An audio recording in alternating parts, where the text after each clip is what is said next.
आखिरी मुगल बादशाह बहादुर शाह जफर के हथियार डालने यानी आत्मसमर्पण का फैसला उनकी मलिका बेगम जीनत महल की वजह से मुमकिन हो सका था। बेगम जीनत महल ने कई बार अंग्रेजी हुकूमत से राबिता कायम किया और कई बार बातचीत हुई, फिर एक मुआहदा किया और उसी के मुताबिक आत्मसमर्पण का काम पूरा हुआ। 1857 यानी कि पहली जंग आज़ादी में अंग्रेज़ों ने जब दिल्ली पर दोबारा कब्जा किया तो लाल किला पूरा खाली हो गया था। क्या मतलब? मतलब ये कि बहादुर शाह जफर को लाल किला छोड़कर हुमायूं के मकबरे चला गया था। और अंग्रेज 4 दिन तक ये पता भी नहीं कर सके कि आखिरी मुगल बादशाह बहादुर शाह जफर है कहाँ। अंग्रेज़ों के सामने घुटने टेक देना, क्या ये सही था? देखो, इस सिलसिले में तारीखदानों की अलग अलग राय है। जो लोग वहाँ नहीं थे और जिन पर इतनी बड़ी मुसीबत नहीं टूटी थी, वो लिख सकते हैं, ये कह सकते हैं, इस पर बहस कर सकते हैं, लेकिन उस वक्त के हालात क्या रहे होंगे। इतना बड़ा इनकलाब आया था, उसके बाद अंग्रेज़ों ने बड़ी ताकत के साथ उस शिकस्त दी मुगलिया फ़ौज को, आज़ादी के मतवालों को। बहादुर शाह जफ़र के पास क्या बचा था उस वक्त? वो छोड़ के जा सकते थे। लोगों ने कहा कि आप चले आइए, बहुत पहले से कहा कि आप दिल्ली छोड़ दीजिए, लेकिन वो दिल्ली छोड़ने के लिए तैयार नहीं थे। जब पूरी तरह से शिकस्त हुई तो फिर वो हुमायूं टूम में जाकर उन्होंने पनाह ली और वहीं अंग्रेज़ पहुँचे। अंग्रेज़ों ने उनसे बात की। अब इस फजूल बहस में कोई जाए कि वो सरेंडर करते या ना करते, उनके पास बचा क्या होगा उस वक्त? हुकूमत, इक़्तिदार, ये भी अजब चीज़ होती है, नशे की तरह। अब देखो, अंग्रेज़ों ने इस मुल्क पर हुकूमत करने के लिए क्या कुछ नहीं किया। ये बात तो यार, ये तो हर जगह होता है। मेरा मतलब है हर सल्तनत में होता है। राइट।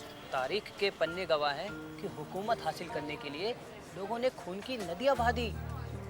मुगल सल्तनत में भी ऐसा ही हुआ, बल्कि खून बहा देना तो मुगल सल्तनत के लिए आम बात है। हाँ, आखिरी मुगल बादशाह बहादुर शाह जफर की भी यही राय है। वो भी इस सिलसिले में काफ़ी फिक्रमंद थे, मुझे अच्छी तरह याद है। पर खुदा, खानदान तैमूरिया के वारिस के साथ इस तरह से होगा मैंने अपने ख्वाब में भी नहीं सोचा। क्या मतलब? ऐसी जिंदगी तो इक़्तिदार हासिल करने के लिए मुगल सल्तनत के बादशाहों को नसीब होती है, लेकिन मेरे साथ इस तरह से मरते हैं। आरज़ू में मरने की मौत आती है फिर नहीं आती, मौत आती है फिर नहीं आती। मुगल दौरे हुकूमत में शहंशाह अकबर ने जिस हुकूमत को अपने खून से सींच कर फैलाया और बढ़ाया था, उस सल्तनत को उनकी औलादों ने बचाए रखने के लिए एकजुट होकर काम करने के बजाय आपसी इख्तिलाफात और जंग के हालात को पैदा कर दिया था। इसी वजह से अकबर के बाद के शहंशाहों की हुकूमतें कई जगहों पर कमज़ोर रहीं या फिर एक दूसरे के लिए शक का माहौल बना रहा। भाई ने भाई को अहमियत नहीं दी। बादशाह खुद घूम घूम कर अपनी हुकूमत की निगरानी करने लगा। हाँ, ये ज़रूर है कि अकबर ने मिलीजुली तहजीब की पहचान को बढ़ावा देने की कोशिश की। दूसरी तरफ जहांगीर ने ख़वातीन पर तवज्जो दी, हालांकि आवाम में एतराज़ का सिलसिला शुरू हो गया था। बरखुरदार, अब तुम किस सोच में पड़ गए हो? मैं कुछ भी नहीं सोच रहा। मैं तो आपकी बातों को सुनने का इंतजार कर रहा हूँ। नवाजिश नवाजिश। हाँ हाँ, यकीन मानिए मेरी बात का। ठीक, तो सुनिए, मुगल दौरे हुकूमत का एक खास पहलू सामने उभर कर आ रहा है। मेरा मतलब इख्तिदार में औरत के किरदार से है। अब उलमाओं ने इस चीज को दिल से पसंद नहीं किया, लेकिन जब उनके मफादात इख्तिदार से जुड़े तो उन्होंने औरतों के उस किरदार का बखूबी साथ निभाया। अच्छा, उसके बाद क्या हुआ? जहांगीर के दौरे हुकूमत में हुकूमत और इंतजामी पर नूर जहां के असरात को देखा जा सकता है। और अगर इस सिलसिले में आगे बढ़े तो सबसे अहम किरदार बेगम जीनत महल का भी था। उनकी एक ही आरज़ू थी, एक ही कोशिश थी कि किसी भी तरह से अंग्रेजों के साथ एक ताल्लुक कायम हो जाए और फिर उनकी औलाद को अंग्रेजों की मदद से इख्तिदार हासिल हो जाए। अंग्रेजों की मदद से उनकी औलाद को इख्तिदार हासिल हो जाए।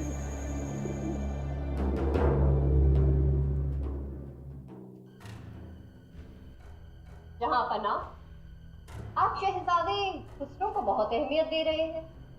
यहाँ तक कि दरबारी आम में भी आप अपने पास बिठाते हैं।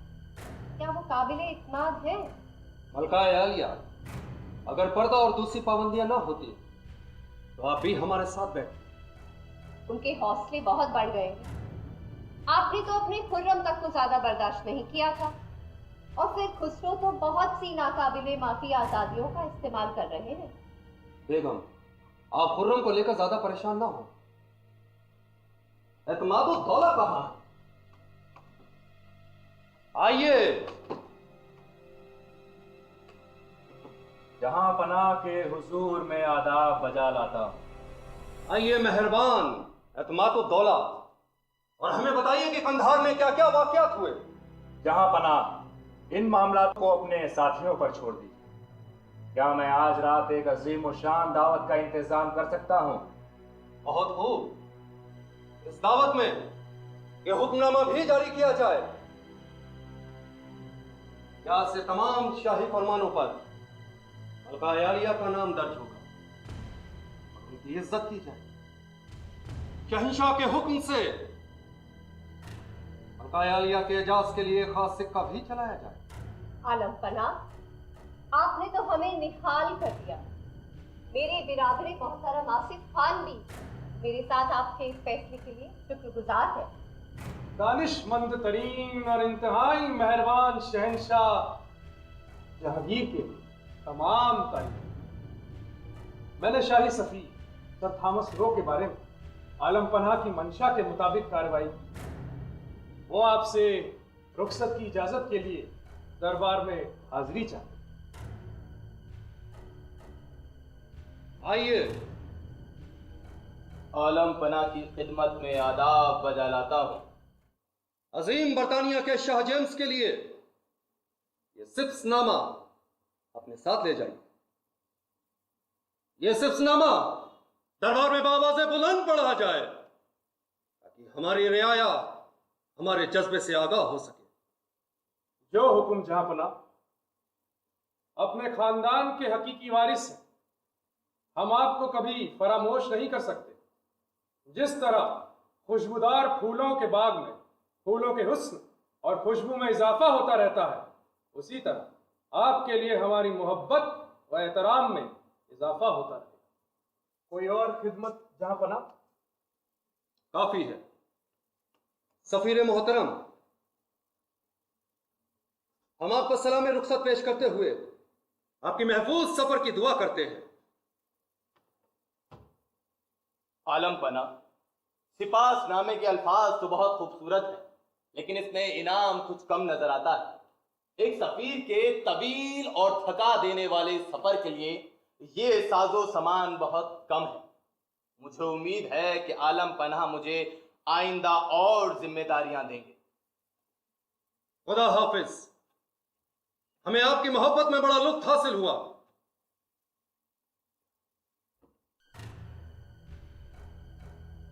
ये शाह जेम्स के दरबार की वो सौगात है जो उन्होंने हमें पेश की। ये हमारे सरजमीन की खुशनसीबी है, लेकिन यूरोप के सयाहों की उकाबी नजरों से खबरदार रहा जाए। खिड़की खुलने से काम चलता है, दरवाजा हरगिज खोला ना जाए। आलम पना, मैं आपकी दूर अंदेशी के सामने सर झुकाता हूँ। आपकी निगाहें बहुत दूर तक देखती हैं। अभी उस सरजमीन की, अभी उस मुल्क की तहजीब जवां साल है। इन्हें ज्यादा जगह भी चाहिए और हम उनसे मुकाबले के लिए पूरी तरह से तैयार नहीं हो सकते। मुमकिन है कि उनके साथ टकराव की सूरत पैदा हो जाए। हम घोड़ों और हाथियों पर बैठकर जंग करते हैं और वो समुद्रों में तैरते हैं। हम आज भी उन लंबे चौड़े समुद्रों से खौफजदा रहते हैं। अब हमें कुछ देर के लिए तन्हा छोड़ दिया जाए। हम अपनी मलिका से कुछ खास मशवरा करना चाहते हैं।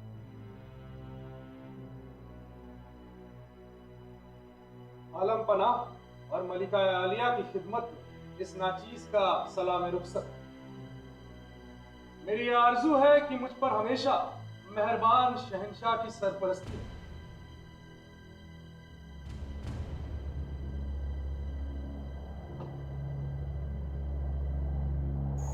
बरखुदार, एक और नई बात भी है जिसका जिक्र करना तुम्हारे साथ बहुत जरूरी है और बहुत दिलचस्प भी है।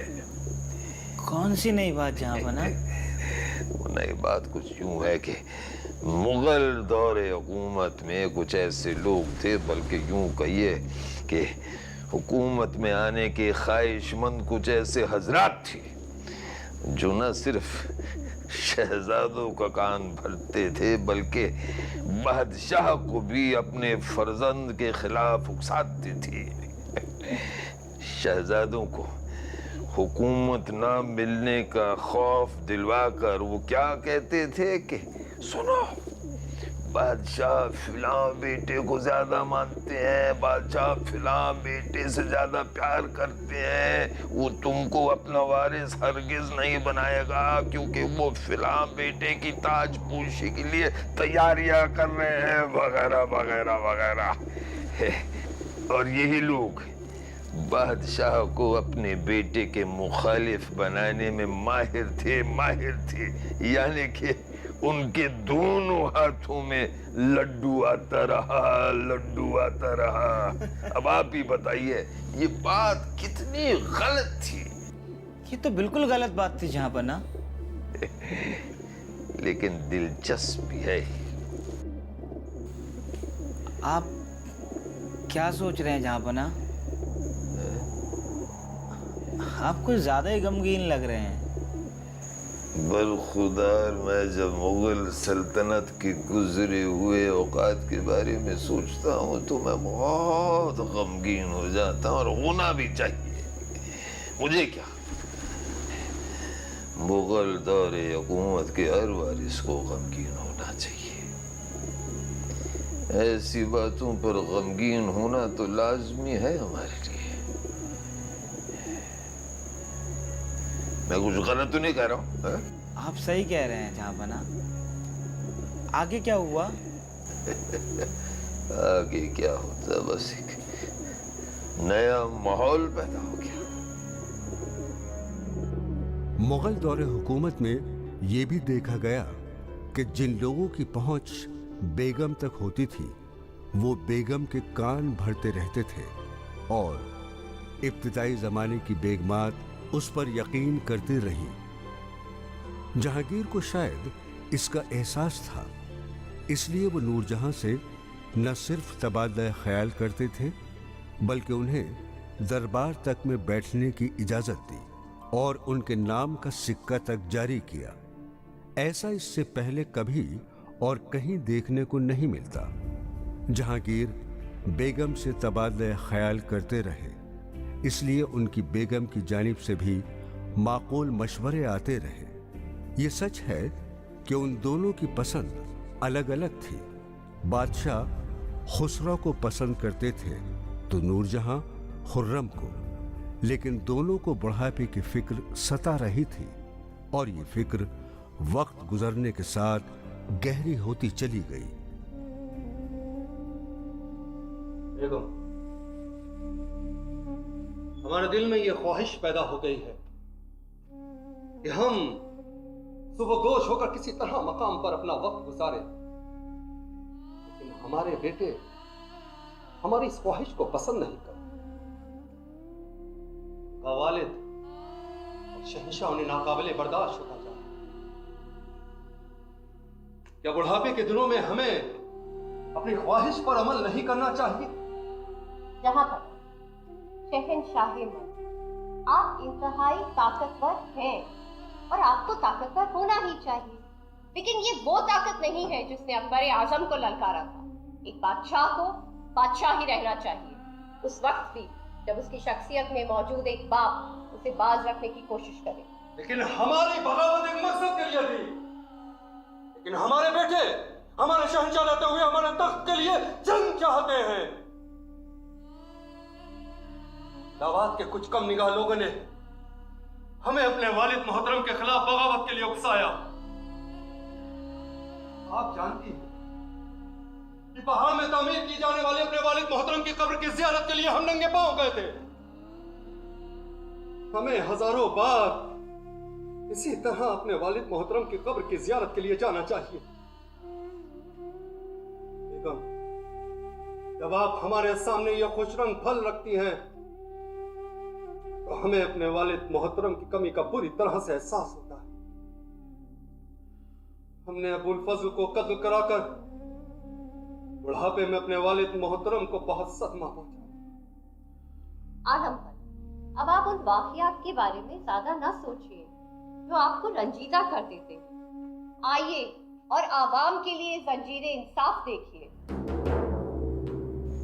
इसका मतलब ये हुआ जहाँपना कि बादशाह को उनकी जिंदगी में ये एहसास हो जाता था कि उनकी औलाद उनके साथ क्या करेगी और उसकी औलाद क्या सोचती है। बिल्कुल सही कहा तुमने बरखुदार, बिल्कुल सही कहा। जहांगीर को अपनी हालत का इल्म था, वो जानता था कि हुकूमत अब ज्यादा देर तक उसके हाथ में नहीं रहेगी। खुद उसकी बेगम आप उसी रंजिश से पैदा कर रही थी और उसकी औलाद कुव्वत आजमाई के लिए तैयार बैठी थी। और फिर दरबार में कुछ ऐसे लोग थे जो इस फिराक में थे कि कब उन्हें मौका मिले और कब वो जहांगीर को धर दबोचे। ऐसा नहीं है कि उनसे पहले ये खतरात नहीं हुआ करते थे। खुद जहांगीर ने भी अपने बाप के साथ कुछ ऐसा ही किया था। उसके बावजूद इन लोगों ने अंदरूनी ताकतों के साथ बाहरी ताकतों को भी ललकारा था और उसमें फतह भी पाई। शिवाजी जैसे सरदारों की शक्ल में मुगल सल्तनत को जबरदस्त मुखालफत का सामना भी करना पड़ा, लेकिन बहैसियत मजमूई मुगलों और उनकी शहंशाहियत को हिंदुस्तान में पूरी तरह तस्लीम कर लिया गया था। शिवाजी और औरंगजेब की फौजों के दरमियान जंग में मुगल फौज के राजपूत यानी हिंदू सरदारों ने शिवाजी के मुस्लिम सरदारों से डटकर लोहा लिया था। बाहरी ताकत के सर कुचलने के बाद अंदरूनी ताकतें खुद ब खुद अपना रास्ता अख्तियार कर लेती हैं और ऐसा ही जहांगीर के साथ हुआ। उन्होंने मुश्तरका तहजीब के साथ साथ उसके प्रचार का काम भी अपने सर लेने का वादा किया। क्या अब भी कोई इंसाफ में देरी की शिकायत कर सकता? इंतहाई कमजोर और बदहाल शख्स भी जंजीर को हिलाकर बादशाह को अपने रूबरू तलब कर सकता है, या फिर मलकाए आलिया को भी। तभी तारीफें अल्लाह के लिए है। आलम बना, लोगों की लबों पर आपकी तारीफों के नगमे। सल्तनत के हर इलाके में आपकी फयाजी की दास्तानें बयां की जाती हैं। सूफी हजरात भी आपको खुद से ज्यादा करीब पाते हैं। लेकिन बेगम, हम तमाम मज़ाहिब के कट्टर सोच के लोगों से बाखूबी वाकिफ हैं। तमाम हुकूमत मज़ाहिब की बहिख्वाह होती है। तमाम मज़ाहिब की हिफाजत उसका फर्ज है। हम भी सिर्फ मुसलमानों के शहंशाह नहीं हैं। कुछ कर में लोग भगवान शिव की मूर्ति को नज्म करते हैं। उसके एक हाथ में इंसान की लाश और जंगली सुअर का कटा हुआ सर होता है। हमें मालूम नहीं कि हिंदू मजहब को किस कदर गलत चीजों से भर दिया गया है। इस तरह की तमाम रस्मों को खत्म कर दिया जाएगा। वाह, इसके लिए हमें अपनी गद्दी से ही क्यों ना हाथ धोना पड़े। अगर लोग ये कहें कि शहंशाह जालिम है, तो हमें इसकी भी परवाह नहीं। आलम पना, दक्कन में मुगल फौजों की कामयाबी और जंग का सुरखरू खात्मा आपके ताज में एक सुनहरे इफ्तिखार की हैसियत रखते हैं। लेकिन बेगम, कारनामा तना हमारा नहीं है। शहजादे खुर्रम की जहानत को भी कम न समझिए। उफ, फिर वही। मेरी बेगम, मेरी रूह, शहजादे के लिए आपकी मोहब्बत में यकीनन कमी आ गई है। क्या आप ही ने नहीं हमसे कहा था कि आप उनकी ताजपोशी होते हुए देखना चाहती हैं? लेकिन आपने उनके भाई खुसरो को उनकी तहरीर में देकर बहुत ज्यादती की। अब हमें उनकी मौत की वजह कभी मालूम नहीं हो सकेगी। हमें मेहरबान होने के लिए सख्तगीर होना ही पड़ता है। खुसरो का जुर्म कई बार साबित हो चुका था। उसने हमारी जान लेने की कोशिश की, लेकिन हमने उसकी जान नहीं ली। लेकिन उसे अंधा कर दिया गया था। जहां पर खुसरो ने आपसे गद्दारी की और आपने उसके साथ सही इंसाफ किया, लेकिन क्या खुर्रम के साथ, जिसकी वफादारी वाज़ेह तौर पर मशकूक है, मुख्तलिफ किस्म का बर्ताव किया जाएगा? बेगम, आपने तो इस मामले को बेहद संगीन बना दिया है। सही है कि हम उन्हें अपने बेटों में सबसे ज्यादा अहमियत देते रहे। हमें इस बात का भी एतराफ है कि हमने खुर्रम के साथ जिस कदर खुशलूकी की है, दुनिया का कोई भी बादशाह अपने बेटे के साथ नहीं कर सकता था। वे मिर्जा शहरयार से हसद करते, वे शहजादे से लाडली बेगम की मंगनी पर भी आग बबूला हो रहे थे। मेरी बेटी के खिलाफ गुस्सा, दरअसल मेरे खिलाफ गुस्सा है। अफसोस, मैंने एक सांप को दूध पिलाया। और आपकी भांजी मुमताज महल, उन्होंने भी तो उन्हें शह दी थी। बेगम, हम सब एक दूसरे के साथ अजीबो गरीब रिश्तों में उलझे हुए हैं। बहुत हो चुका। हम आपसे वादा करते हैं कि खुर्रम को सही रास्ते पर लाया जाएगा। हमें बताया गया है कि उन्हें शाह ईरान ने एक ताबेदार फरजंद बनी रहने को कहा था। पर आलम पना, आप बराहे करम खबरदार रहिए। सिर्फ खबरदार ही नहीं बेगम, अगर हमें अपने फर्ज को पहचानने वाले बेटे के खिलाफ जंग भी लड़नी पड़ी, हमें ऐसा करते हुए अफसोस तो होगा, लेकिन हम उसे फर्ज समझकर पूरी ईमानदारी के साथ निभाएंगे। हमें जानकर यह अफसोस हुआ, उसने हमारे कई वफादार खादिमों को गुमराह कर दिया। जब अपना ही सोना खोटा हो तो सुनार का क्या? हमें उम्मीद है कि हालात बेहतर हो जाएंगे, लेकिन अब आपको हालात को बेकाबू नहीं होने देना है और उसके लिए आपको मुसलसल कोशिश करते रहना होगा। इस वक्त मैं जिस हालात में हूं उसे सही दिमाग नहीं कहा जा सकता। कोई नेक शख्स ही मेरे दिलो दिमाग को सुकून पहुंचा सकता। जहांगीर ने अपनी हुकूमत को बेहतर से बेहतर बनाने की हर मुमकिन कोशिश की, लेकिन हर मुगल बादशाह की तरह वो अपने दरबारियों की साजिशों और गद्दारियों में फंस गए और फिर अपनी अजीज मिली जुली तहजीब को सीने से लगाकर वो इस दुनिया से रुखसत हो गए। लेकिन उस मिली जुली तहजीब के बीज को काफी हद तक अवाम ने कबूल किया था। इसका मतलब इस बीच का सबसे बड़ा पौधा मिली जुली तहजीब ही साबित हुआ और हमारी जमहूरियत का सबसे बड़ा हथियार भी यही है। वाह वाह, कितनी बड़ी बात कही तुमने। वाह वाह मेरे नन्हे मुअर्रिख, वाह। किस सोच में डूबे हुए हो? तुम्हें नहीं मालूम? हाँ यार, समझ गए। तुम फिर क्या? हाँ, मैं आखिरी मुगल बादशाह बहादुर शाह जफर की गुफ्तगू के तजुर्बे से गुजर रहा था।